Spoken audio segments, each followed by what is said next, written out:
Les choses qui bénissent les nations n'ont pas la couleur des nations. Ces choses-là ont la couleur de Dieu lui-même. En d'autres termes, ce ne sont pas ces choses de venir vers une nation, mais c'est aux nations d'aller vers ces choses qui sont universelles.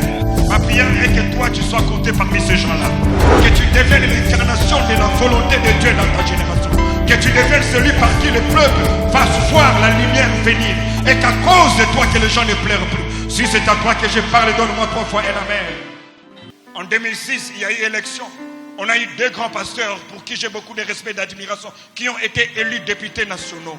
En 2011, ils ont été débarqués comme des petits enfants. Et tout le monde s'en est moqué. Mais on n'a pas compris. Vous savez, il faut faire très attention lorsqu'il s'agit de ces choses. Une loi peut ordonner la fermeture des églises.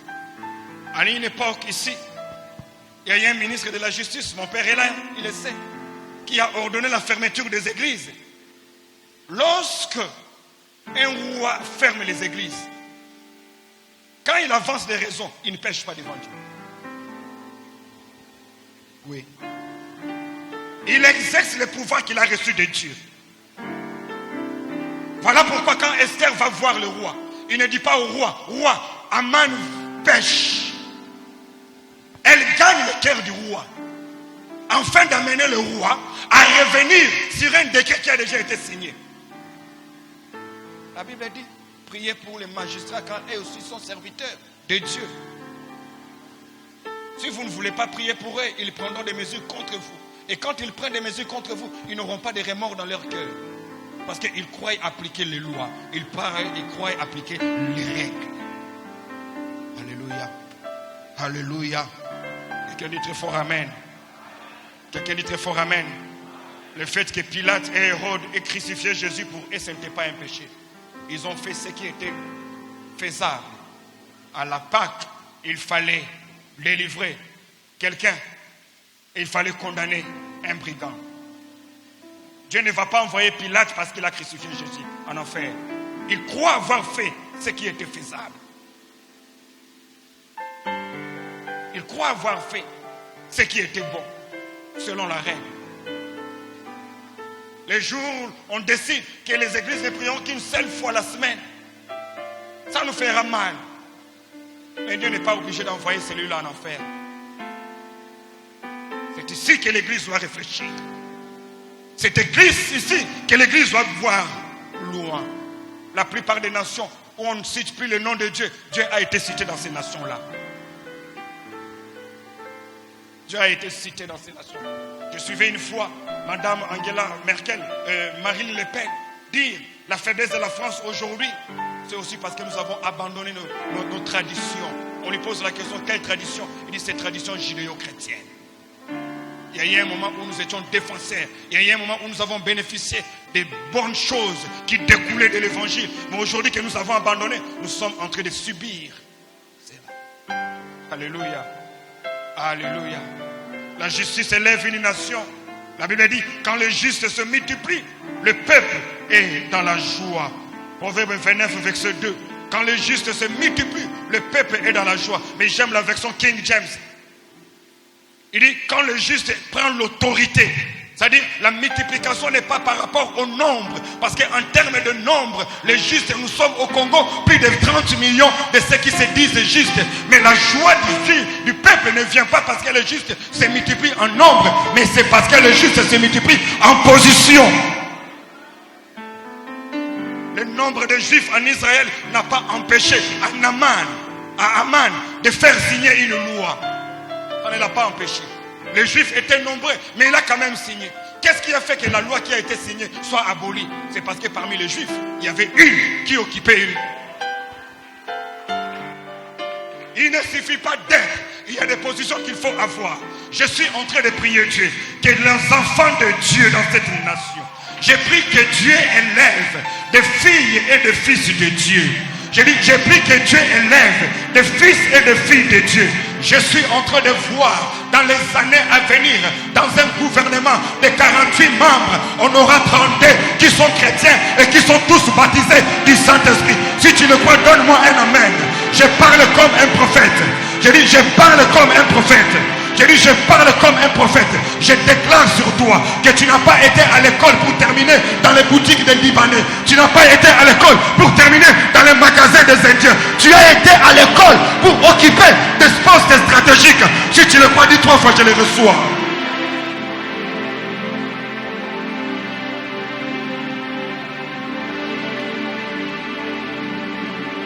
De la même manière que tu dis Amen, ces choses se précipitent vers toi. Je dis de la même manière que tu dis Amen, les choses se précipitent vers toi. La justice élève une nation. L'heure est arrivée. Je dis il arrive un temps. Je dis il arrive un temps où on ne verra plus de grève des travailleurs dans cette entreprise. Pourquoi? Pas parce qu'il y a beaucoup d'argent, mais parce que celui qui est au sommet applique la loi de Dieu. Il sert d'abord les autres avant de se servir lui-même. Nous allons faire ces choses. Je dis que nous allons faire ces choses. Nous y allons. Et ici je ne parle pas à ceux qui sont dehors. Je m'adresse à toi. Tu seras un PDG exceptionnel. Tu seras un gouverneur exceptionnel. Tu seras un ministre exceptionnel. Tu seras un député exceptionnel. Donne-moi un amen qui fait vibrer la nuit.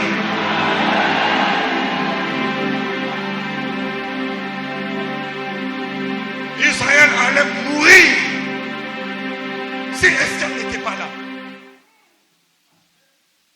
Vous devez être ambitieux, enfant de Dieu. Vous n'avez aucun texte à composer au ciel. Il n'y en a pas.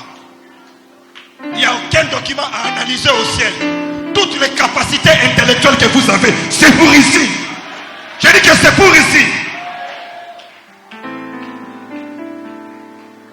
Les sœurs Benirema et autres prêcher. Vous allez dans l'hémicycle, allez dans les cours et tribunaux, allez dans les chefferies du quartier, allez partout. Le corps de Jésus allait rester à la croix. Parce qu'il n'a pas été crucifié en tant que fils de Dieu. Pour les Romains et les Juifs, il a été critiqué en tant que brigand. Il allait rester à la croix. Mais pourquoi il est descendu? C'est parce qu'il n'avait pas que des disciples. Il avait aussi 2 autres disciples haut placés. Joseph d'Arimathée et Nicodème.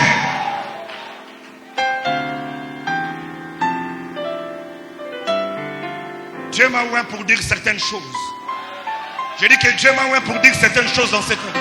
Est-ce que vous savez que dans cette nation, le Congo, il y a un pasteur, pas le moindre, qui a fait la prison parce qu'il a brûlé les cahiers d'enseignement des musulmans. Je ne dis pas le moindre. Il a brûlé les cahiers comme nous on le fait aussi. On brûle la chaînette. Quelqu'un qui se vient se repentir. Ce pasteur-là a brûlé. Il s'est retrouvé en prison. Vous savez pourquoi? Ce n'est pas parce que Dieu n'était pas au pays. Dieu était au pays. Mais le problème c'est quoi? Parmi ceux qui étaient au pouvoir, parmi ceux qui étaient au sommet, il y a beaucoup de musulmans. Votre sécurité ne vient pas toujours des anges. La sécurité d'un peuple qui craint Dieu repose aussi sur la qualité de ceux qui occupent certains postes clés. Mardochée a la révélation, mais Mardochée ne peut pas pleurer. Mardochée a la révélation, mais il vient dire à Esther, si tu ne fais rien. Pourquoi lui-même ne fait rien? Parce que Mardochée a compris, à Dieu ce qui est à Dieu, à César ce qui est à César.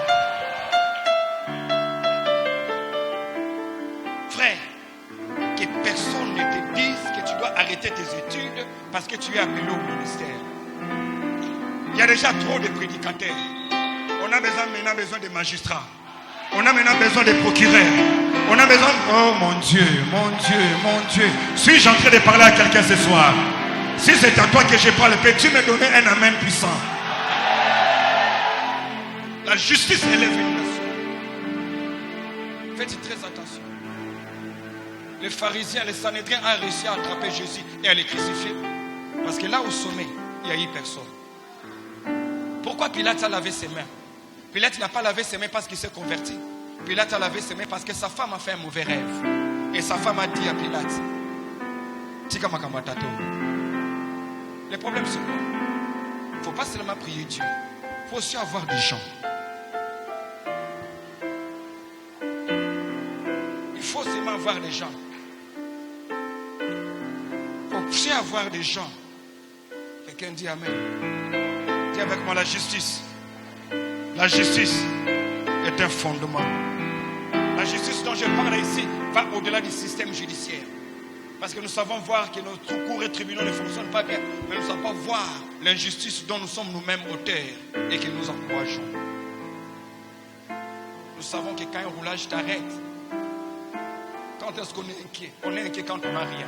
Mais dès qu'on a quelque chose en poche, on ne s'inquiète pas. On sait comment on va négocier. La justice qui détruit une nation, l'injustice ou la corruption. Parce que l'antithèse de la justice par rapport aux nations, c'est la corruption. Le démon de la corruption est plus destructif dans une nation plus que 1000 démons réunis.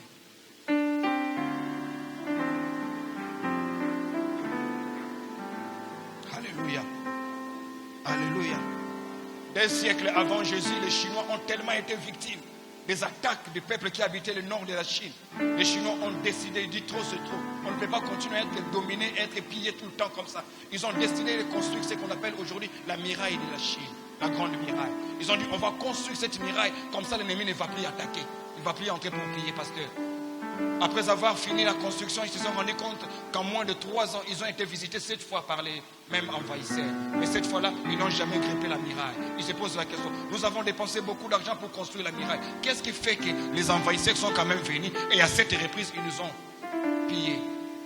Ils se sont assis, ils se sont rendus compte qu'à chaque fois que les envahisseurs entraient, ils n'escaladaient pas. Ils corrompaient ceux qui étaient à la porte. Et ils entraient. Et la Chine a compris que la bêtise que nous avons fait, nous avons dépensé beaucoup d'argent pour les infrastructures au lieu de réformer l'homme dans son cœur et dans sa tête.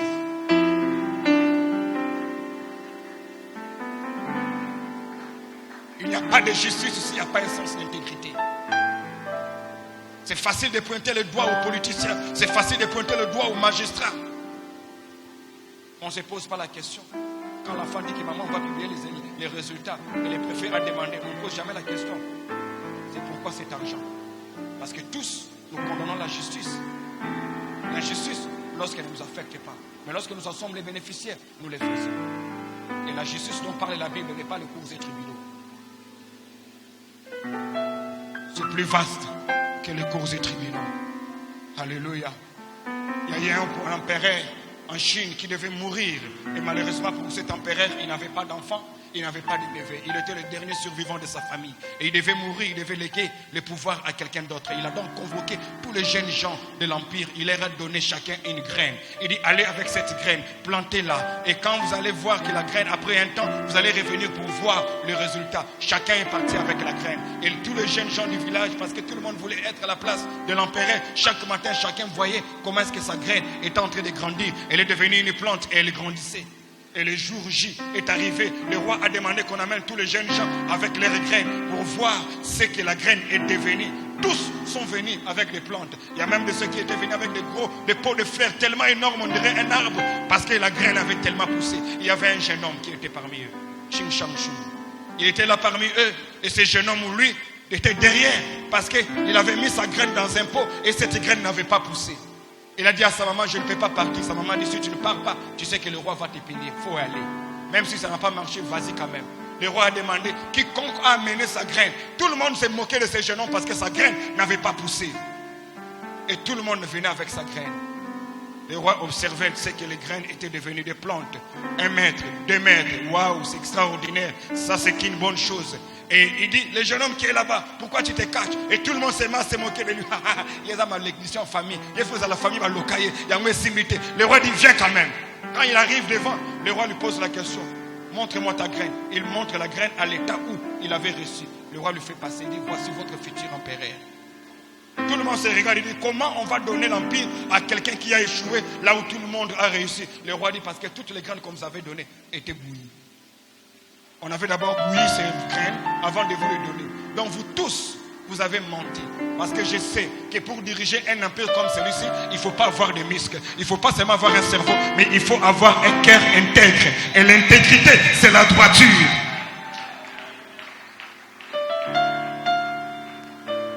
Ça doit entrer en nous. Il faut qu'on arrive à un moment où le Saint-Esprit ne t'interpelle pas parce que tu as regardé une femme 2 fois, mais que le Saint-Esprit t'interpelle aussi parce que tu as créé une deuxième bande sur les boulevards.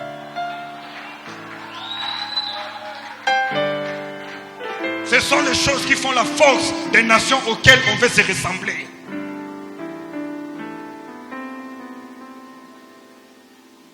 On ne crée pas une deuxième bande. Quelqu'un dit Amen. Quelqu'un dit amen, je vous fais rire. Il y a ici, au camp de Fungula, il y a un roulage qui a 3 garçons. Et tous les 3 garçons ont échoué lamentablement à l'école. L'aîné a obtenu 37%, le deuxième 34% et le cadet 23%. Alors le premier qui vient avec son bulletin, le papa regarde le bulletin, il voit les pourcentages, il tape le premier. Il va pleurer là-bas. Le deuxième arrive, 34%, il le tape. Il va pleurer là-bas. Et les 2 premiers commencent à regarder leur petit frère. Nous, on nous a tapé autant. Alors que lui qui a fait 22%, je crois qu'on va lui briser les bras. Mais le dernier, quand il arrive, il donne le bulletin à son papa. Le papa prend les bulletins et il prend son fils. Il dit, courage mon fils. Toi, je comprends que l'école était injuste. Alors il pose la question à leur petit frère. Comment nous, on nous a attrapés, nous qui avons obtenu beaucoup de pourcentages que toi, et toi qui as obtenu super, on ne t'a pas tapé. Le petit qui répond à ses grands frères, vous avez donné les bulletins à papa. Oubliant que papa était un roulage. Moi, quand j'ai donné les bulletins, en dessous, j'avais placé un billet de $5. Et quand papa a touché,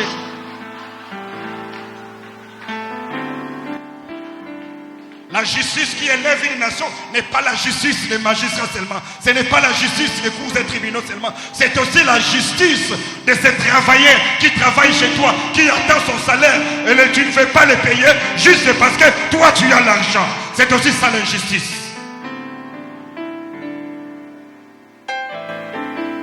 Alléluia. Quelqu'un dit amen. Deuxième pilier qui élève la justice, qui élève une nation. Le fondement deuxième fondement, c'est le leadership. C'est le leadership. Tout tient grâce au leadership. Tout s'écroule grâce faute de leadership. On ne peut pas avoir une nation plus brillante que son leadership. On ne peut pas avoir une nation plus épanouie que son leadership. On ne peut pas avoir une nation plus avancée que son leadership. Le leadership est le standard que les nations s'imposent elles-mêmes. Alléluia. Je ne parlais pas d'un leader, je parle du leadership. Et le leadership dont il est question ici n'est pas le leadership individuel, c'est ce leadership collectif. Où chacun comprend qu'il doit devenir le modèle. Où chacun comprend que ce que nous faisons est d'une importance capitale. Juge chapitre 1er, le verset 1 au verset 6e. La Bible dit, Juge chapitre 1er, le verset 1 au verset 6e. Après la mort de Josué, la Bible dit, le peuple d'Israël consultèrent l'Éternel et posèrent la question, qui ira avant nous? Ils ont posé la question à l'Éternel. Vous voyez que le peuple intelligent ne fait pas que demander, il pose plus de questions. Il n'a pas dit, Seigneur, fais-nous entrer, Josué est mort. Non. Qui montera devant nous? Qui montera devant nous? Parce qu'Israël était conscient que nous sommes une nation de 12 tribus. Mais 12 tribus ne peuvent pas faire le même travail. Nous devons accepter qu'il y ait des gens devant nous et que les autres soient derrière. Ceux qui sont devant nous ne sont pas devant nous parce qu'ils sont spéciaux. C'est juste parce qu'ils ont un plus grand cœur que les autres. C'est parce qu'ils ont une portée d'une grande vision. Ils ont un grand fardeau dans leur cœur. Alors laissons-les être devant nous et nous allons suivre. Il pose la question, qui ira devant nous? Qui montera pour nous? L'Éternel dit, Juda montera. Juda montera. Dieu ne dit pas tous monter, non. Non. Les choses n'échouent pas parce que tout le monde a échoué. Les gens ne pleurent pas parce que tout le monde a échoué. Le pleur d'une population ou d'une nation repose est dû à l'irresponsabilité d'un petit groupe. Toujours. Toujours. Les Chinois disent que le poisson commence à pourrir par la tête. Et je peux ajouter pour dire que lorsqu'on veut guérir les poissons, on doit aussi commencer à les guérir par la tête. Le leadership, c'est tout ce qu'une nation a pour devenir celle que Dieu avait décidé qu'elle soit avant de la créer et de la placer sur la terre. À chaque fois que le peuple invoque Dieu, Dieu n'envoie pas un ange, Dieu suscite des leaders. Les leaders sont la réponse de Dieu aux prières des hommes. Je répète, les leaders sont les réponses de Dieu aux prières des hommes. Quand Israël pleure pour être libéré du fardeau de l'Égypte, Dieu suscite Moïse. Il n'envoie pas Moïse, il suscite. Les leaders sont souvent suscités du milieu de ceux qui pleurent. Lorsque le peuple noir américain pleure à cause de la ségrégation, à cause de ces racismes, l'Éternel envoie, il suscite Martin Luther King. Lorsque les noirs sud-africains pleurent à cause de l'apartheid, Dieu suscite Mandela. J'ai prié Dieu que d'ici les 3 prochaines années, dans le secteur où tu es, que tu sois la réponse de Dieu aux souffrances et aux pleurs des hommes. Si tu me dis un amen, je vais te dire une chose. Si tu me donnes un amen puissant, je vais ajouter quelque chose. Que tu sois la réponse de Dieu.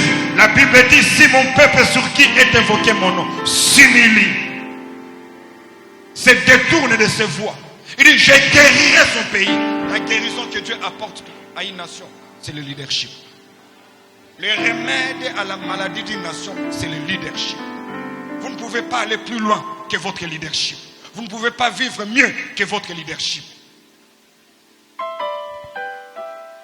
Amen. Alléluia. Alléluia. Alléluia. Osée 12, verset 14, c'est l'un des versets les plus puissants de la Bible. Il dit que par un homme, Dieu fit sortir Israël. Par un homme, Dieu fit sortir Israël. Vous vous rendez compte? Par un homme, Dieu fit sortir Israël. Il y a des hommes qui deviennent l'incarnation de Dieu dans leur génération. Il y a des hommes qui deviennent le résumé de la pensée de Dieu dans une génération. Ma prière est que toi, tu sois compté parmi ces gens-là. Je dis, ma prière est que tu sois compté parmi ceux-là. Que tu deviennes l'incarnation de la volonté de Dieu dans ta génération. Que tu deviennes celui par qui le peuple va voir la lumière venir. Et qu'à cause de toi, que les gens ne pleurent plus. Si c'est à toi que je parle, donne-moi 3 fois un amen. Par un homme, Dieu fit sortir Israël. Par un homme, il le fit établir. Pour qu'une nation sorte, Dieu a utilisé un homme. Vous imaginez. Mais ce peuple invoque Dieu. Quand Dieu exauce, il envoie un homme. Alléluia. Alléluia. Alléluia. Toutes les grandes nations le sont devenues non pas parce qu'ils ont eu des super richesses. Le sont devenues non pas parce que Dieu a séjourné là-bas. Ils le sont devenus parce qu'ils ont eu la grâce d'avoir des leaders responsables. Et puisque les jugements commenceront dans la maison de Dieu, le leadership doit aussi commencer dans la maison de Dieu. Que Dieu nous donne des prédicateurs responsables qui ne donnent pas au peuple les prédications qu'ils veulent, mais des prédications dont ils ont besoin. Si vous posez la question aux enfants entre les chips et les foufous, ils choisiront les chips. Mais en tant que parents, vous savez que s'ils mangent que les chips, ils n'auront pas une bonne santé. À un moment donné, on doit donner aux autres non pas ce qu'ils aiment, mais ce dont ils ont besoin. Et quand vous voulez vous lancer dans le monde du leadership, vous devez divorcer avec la pensée de la célébrité. Car célébrité et effectivité ne sont pas synonymes. On peut être célèbre et ne pas être effectif. Or, ce que Dieu veut pour vous, c'est que vous soyez celui par qui la délivrance viendra. Celui par qui la consolation viendra. Celui par qui la restauration viendra. Alors que vous dites Amen, que Dieu vous positionne par rapport à ces choses. Que Dieu vous positionne par rapport à ces choses. Que Dieu vous positionne par rapport à ces choses. Alléluia. Il élève un leadership. C'est le deuxième fondement. C'est le deuxième fondement. La Chine n'a pas autant d'églises comme nous. Mais pourquoi la Chine devient l'endroit où tout le monde veut aller pour acheter les instruments, pour acheter à manger, pour acheter les habits? Vous savez pourquoi? C'est pas parce qu'ils ont beaucoup d'églises, parce qu'ils ont un leadership responsable. Un leadership qui a une vision, qui pense à ce à quoi la nation ressemblera, non pas l'année prochaine, mais dans 15 ans. Dans 20 ans, le leadership dont nous avons besoin au Congo n'est pas le leadership politicien. Parce que les politiciens pensent aux prochaines élections, alors que le leadership pense aux générations à venir. Et ma prière est que Dieu suscite dans cette nation des leaders qui ont une vision intergénérationnelle. Intergénérationnelle, comme Moïse, qui peut commencer, mais même si il ne voit pas la terre promise, le fait que lui ne voie pas la terre promise n'empêchera pas au peuple de séjourner dans la terre promise. Un leadership moderne, un leadership visionnaire, c'est ce qu'il faut à la nation. C'est pas seulement la prière, c'est pas seulement le jeûne de prière, c'est pas seulement les offrandes, mais il nous faut un leadership, quelqu'un qui voit où nous allons et qui peut nous conduire là-bas. Quelqu'un qui ne nous conduit pas par manipulation, mais qui nous conduit par influence. Il nous influence. Nous acceptons de le suivre. Même le jour où il dit moi-même j'abandonne, on dit ok toi tu abandonnes. Mais nous avons tellement adhéré à ta vision que toi tu peux abandonner. Nous irons par nous-mêmes. Je prie que tu deviennes ce leader-là. Je dis je prie que tu deviennes ce leader-là. Je dis je prie que tu deviennes ce leader-là. Et ce leadership-là n'a pas besoin d'une position quelconque. On peut influencer sans être le premier. Il y a des maisons où on vous sert, les papas vous servent, ce n'est pas parce que lui veut que vous serve, c'est parce que maman veut qu'on vous serve. Alors que ce n'est pas maman qui occupe la première place. Parce que le leadership, en résumé, c'est l'influence. Ce qui nous influence sont nos leaders. Et si nous ne sommes pas d'accord avec où ils nous conduisent, nous avons besoin d'un nouveau leadership. Et ici, je parle de leadership collectif, pas seulement politicien. Dans le monde scientifique, dans le monde littéraire, dans le monde des médias, dans le monde de la religion, nous avons besoin d'un leadership collectif, conscient, qui nous amène quelque part. Troisième fondement, je cours vite. Troisième fondement, les choses qui font que les grandes nations sont devenues grandes, c'est l'éducation. C'est l'éducation. Je dis c'est l'éducation. Je dis c'est l'éducation. Bien aimé, les choses que je suis en train de parler, même si le diable a amené tout l'enfer pour venir en congé au Congo, si nous appliquons ces choses, plus Dieu que nous avons, le diable va assister, il va admirer le progrès que nous aurons. L'éducation. Dis avec moi l'éducation. Le psaume 127, verset 4 dit ceci, que les flèches, les enfants sont comme les flèches dans la main du guerrier. Les flèches dans la main du guerrier. Les flèches. Une flèche n'est plus un bâton. La différence entre une flèche et un bâton, c'est que la flèche a été aiguisée. Il a été pris à l'état initial en tant que bâton et il a été aiguisé. Et cet état d'aiguisement, c'est ça l'éducation. C'est-à-dire, le père prend les enfants, il les aiguise. Il les aiguise en fonction de quoi? Non pas en fonction de d'où il vient, mais en fonction de la cible. La cible. La cible. L'éducation dans une nation ne doit pas être confondue à une industrie qui donne des diplômes, mais plutôt à un cadre qui forme pour résoudre les problèmes présents et les problèmes à venir. Donc, l'école d'une nation qui s'épanouit n'est pas l'école qui ressemble à celle de la Belgique, c'est l'école qui ressemble à nos problèmes.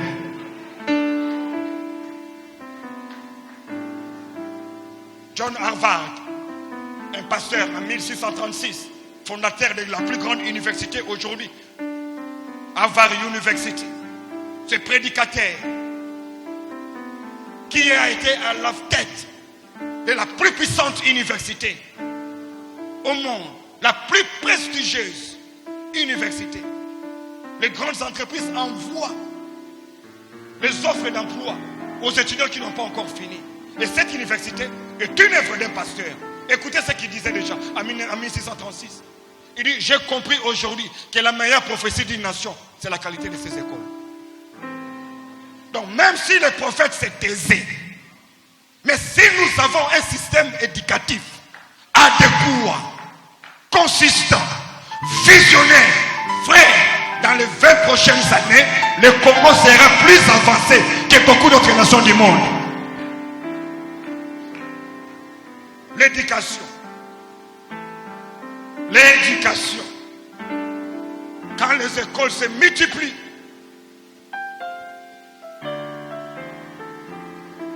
le peuple acquiert le savoir. Et le savoir est une ressource à la fois humaine et spirituelle.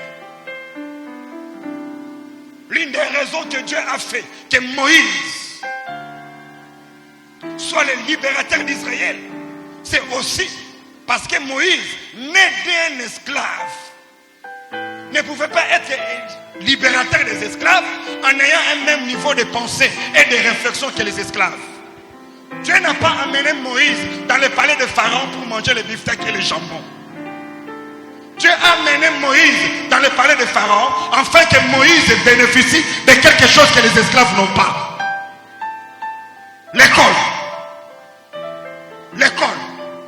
C'est comme ça que Actes des Apôtres chapitre 7 il dit que Moïse a été instruit dans toute la sagesse et connaissance de l'Égypte. Parce qu'on ne peut pas libérer un peuple plus intelligent que toi.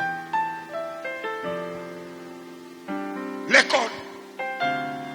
Ma prière aujourd'hui avec tout ce que nous vivons, pasteur, que nos enfants aillent dans les meilleures écoles qu'il faut. S'il faut rester avec un seul pantalon, mais rassurez-vous que l'éducation est la chose que vous donnez à vos enfants. Amen.